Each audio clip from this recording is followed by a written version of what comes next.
What's up, everyone? It's Deltlead, and welcome back to Career Mode. Now, I've got some unfortunate news. I have already recorded episode 2 and 3 of Career Mode a couple of days ago and was getting ready to edit them, and pulled up the editor, pulled up my source files to remux the files to the right video type and, start actually putting them together, and I realized that they were corrupted. So I have lost about 3 hours worth of recording, which is a huge bummer.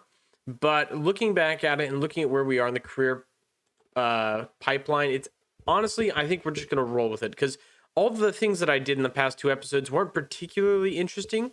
There was one interesting thing that happened, which was that we unlocked the alley pad. So we do have access to this new alley pad. That was one of the things that happened in the episodes that were corrupted. I'm going to roll with it.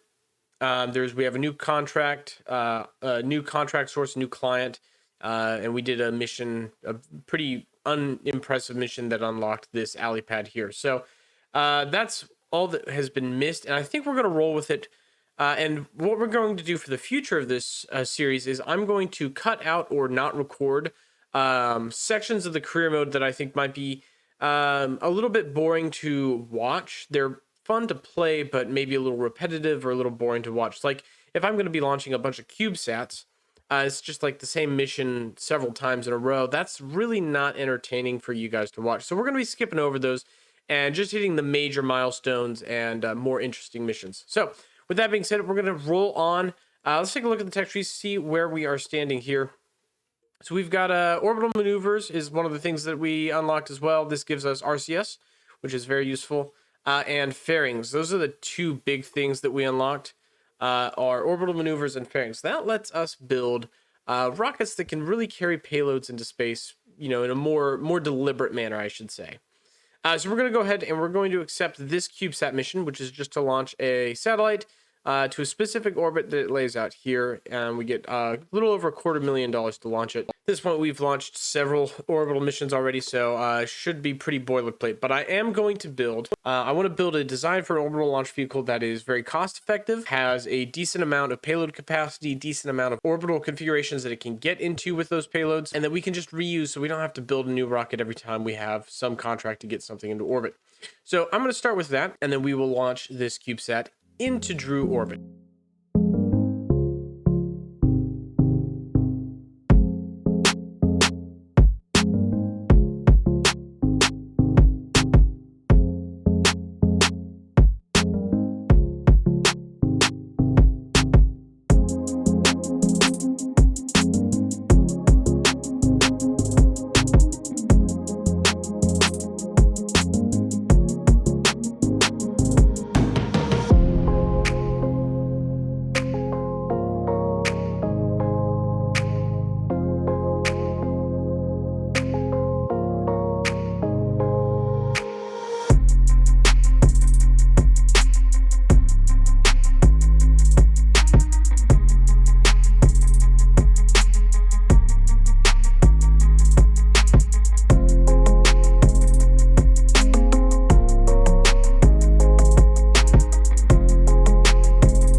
All right, so we have our standard rocket that we're going to be using for the foreseeable future. I'm calling it the Deadliest One. Deadliest being, of course, the Greek folk hero who built wax wings to fly away from his prison. So we're naming it that. It is a very small rocket. It's able to be used on the village rocket pad. That's why I made it this small. Not much has changed from the last orbital rocket we built. Just really some performance tweaks to the main first stage engine, to the lengths of the fuel tanks, and just to the overall cosmetics. We've added the text, obviously. Here we have the initials for integrated space systems up on the upper stage, and on the lower stage, the name of the rocket itself. So it looks a little nicer. We're going to go ahead and select our CubeSat mission. We're going to throttle up, verify staging is correct, bring up our attitude control wheels, and launch the rocket. So we have gyroscopes on the rocket for control. We don't have any thrust vectoring or gimbal on the engine, so we're going to be very gentle with our initial maneuver here. Our apoapsis is now above 10 kilometers, which is good. That's what we want to see. Oh, but there is the problem that I was afraid of. All right, let's relaunch this. We're going to do a bit of a hard pitch over. Now that we're up into the atmosphere higher, we'll do a nice hard pitch over there. We are at 70 kilometers, apoapsis, and 80. So our apoapsis is in space. We're going to leave our apoapsis below 183 and let it creep up after the fact. Hold on. We're going to also let this thing get under control for a second. Okay. I don't know what the deal is there. All right. So our autopilot's being a little bit funky. It's got a little bit of wiggle. That wiggle's weird. And I've probably just not got this tweaked right. There we go. At the very least, it is under control. You know, it's pointing in the right direction relatively, even if it's wiggling around. The wiggling's annoying, but it's not going to impact too much. All right, so those control issues did have a bit of a negative impact on the mission. How much delta V do we have? 59.5 meters per second. Ooh, it's going to be tight. It's going to be tight. I think we might be able to make it. Oh, no, we won't. No, we won't. Because, oh, I bollocks this up, didn't I? Yeah, I did. Shoot.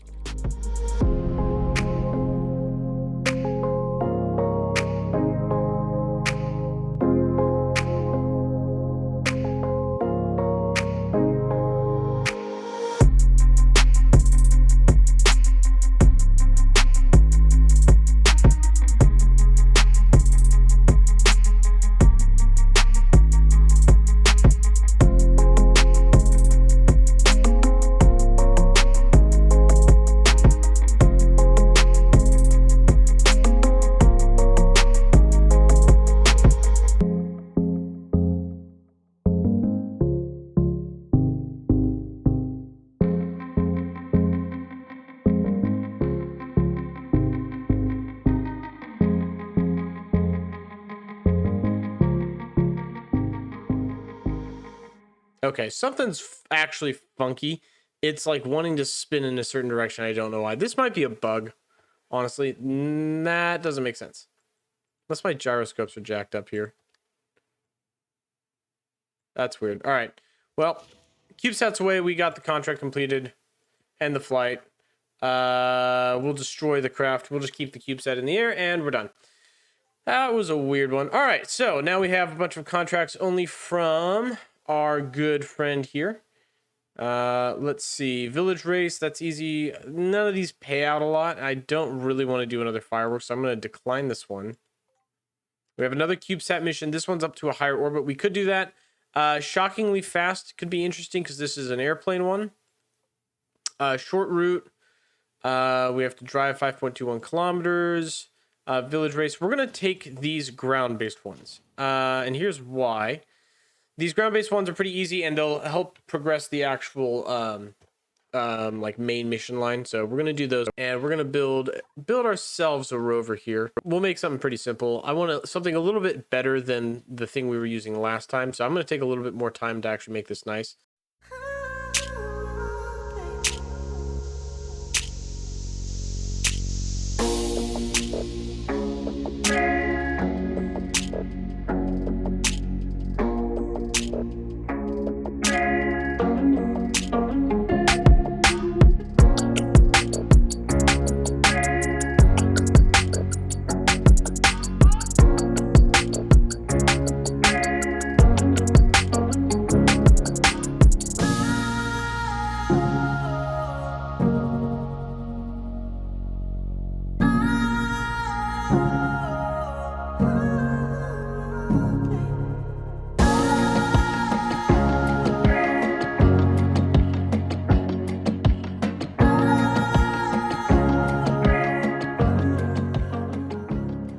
So we've got ourselves our car, our truck. I think this qualifies as a van.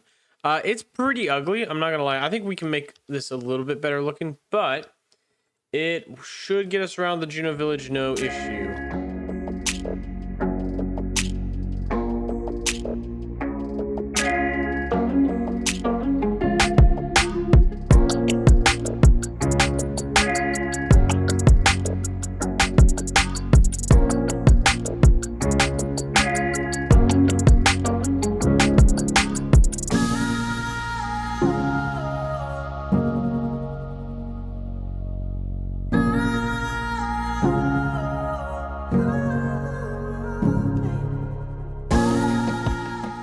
gonna redesign this. Well, we're not gonna redesign this. We're gonna scrap this design. This van was fun, sort of, but not really very good. In fact, it's very bad. It's very bad, no good, and we're gonna start over.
So we've designed a pickup truck, a utility truck, a utility vehicle. It's kind of basic in my opinion, but it will work. That camera's not very good though. It does have some get up and go at least, which is really what we need. Because we're gonna be going all the way through these checkpoints up the mountain, and I need torque in my wheels if I'm gonna be getting up this hill.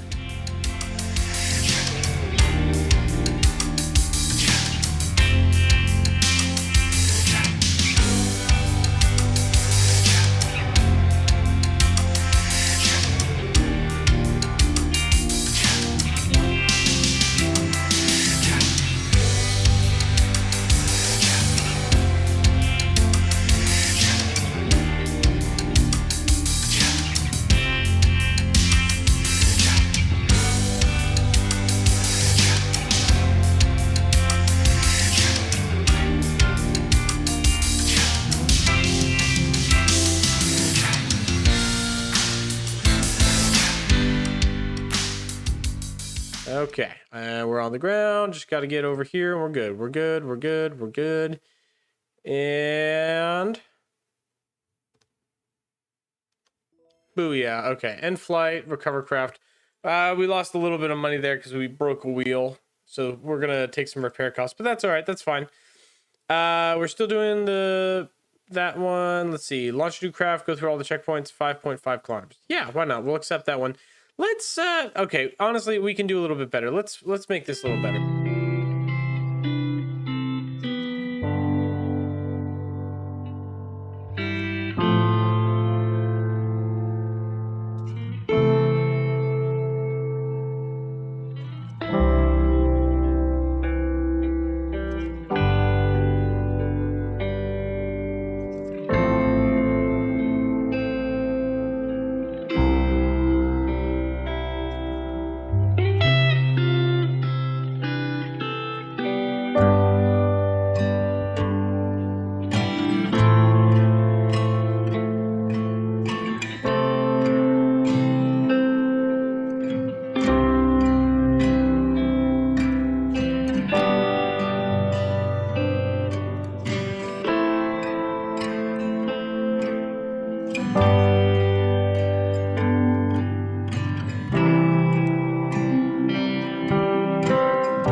about I would say about a half hour of recording, and we finally did it.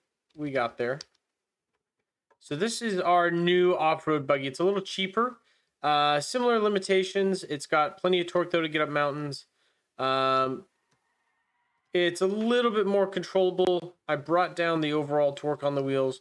That last truck was just a little overpowered beyond what we needed. So this is a little bit cheaper. It only uses 2 sets of wheels. We've got front steering wheels and the back power wheels. We have room for 1 passenger, so we'll be able to put a single Droo pilot in here eventually. Once we unlock the tech node that allows us to put Droods on our rovers. We've got our suspension setup, which is, I think, more than enough to handle most of the bumps we're going to be encountering.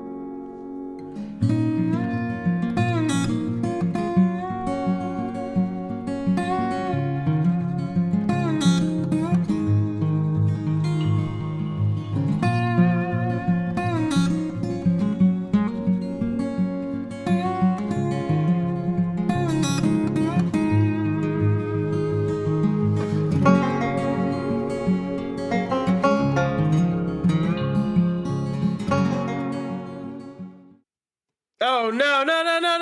Oh, shoot. Shoot. All right. Retry. That freaking sucks. Okay. Take 2.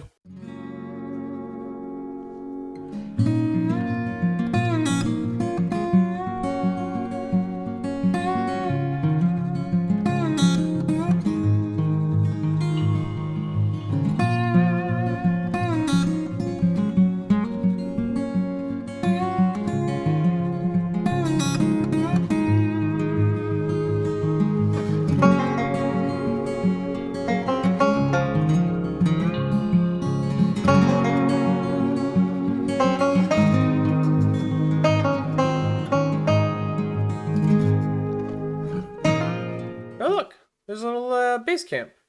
This is new. Look at this. That's kind of cute. I like it. We've got a little temporary storage hangers up here. Nice. That's really cool. I like that a lot.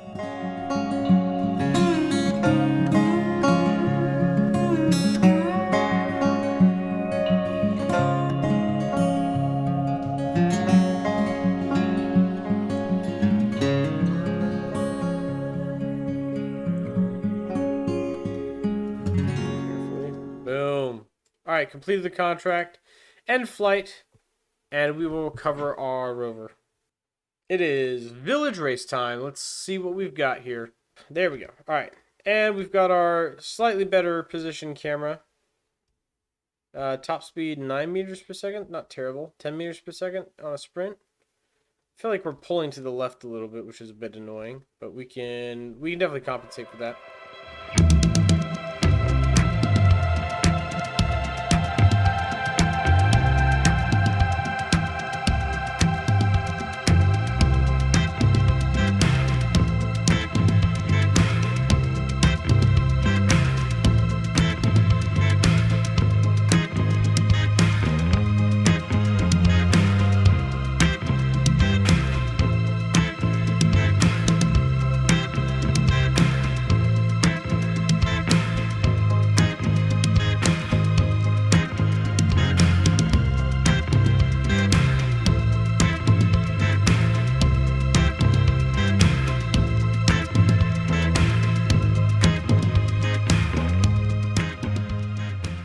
How we doing on time?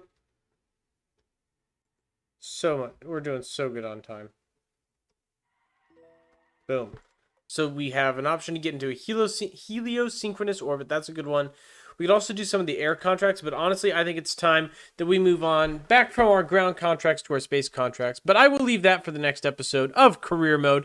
This has been fun adventure so far, messing around with some ground vehicles. I'm very bad at building cars, as you can see. Even this is rough, to say the least. We're moving back onto rockets, which is my wheelhouse. Anyway, guys, I will see you in the next episode of Juno New Origins Career Mode. Take care, y'all, and keep on building.